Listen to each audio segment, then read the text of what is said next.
Honourable Speaker, in terms of our substantive engagement on key issues to advance through this event, our work is guided by 4 strategic pillars. Firstly, the Pacific stands to champion the fight to keep the 1.5-degree goal within reach. For the Pacific, this is not an abstract number.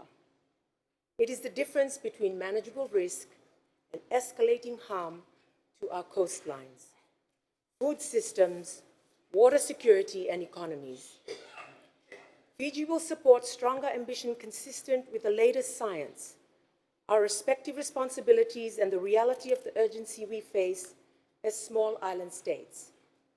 Second, we will use this platform to enhance access to climate finance.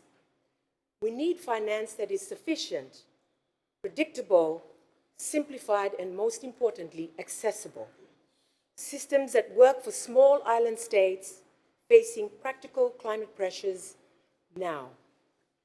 We will advocate for faster, fairer arrangements that support adaptation, resilience, and nationally led responses to climate-driven loss and damage. Third, our engagement will elevate attention to the ocean-climate nexus.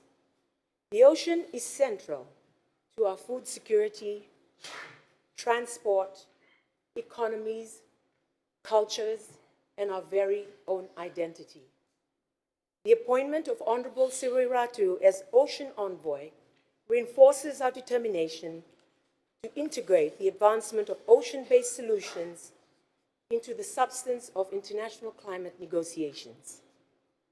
Fourth, we will use this opportunity to build awareness of our context and to amplify Pacific leadership and voices.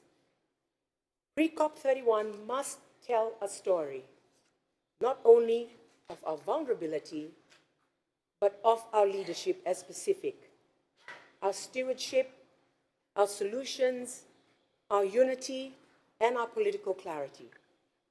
The leaders meeting in Tuvalu will expose international leaders to the reality of the severe vulnerability of the world's smallest atoll nation.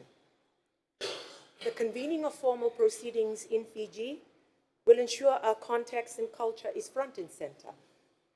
No longer will our circumstances be a distant reality described in rooms thousands of miles away. Our delegates will see and delegates will understand.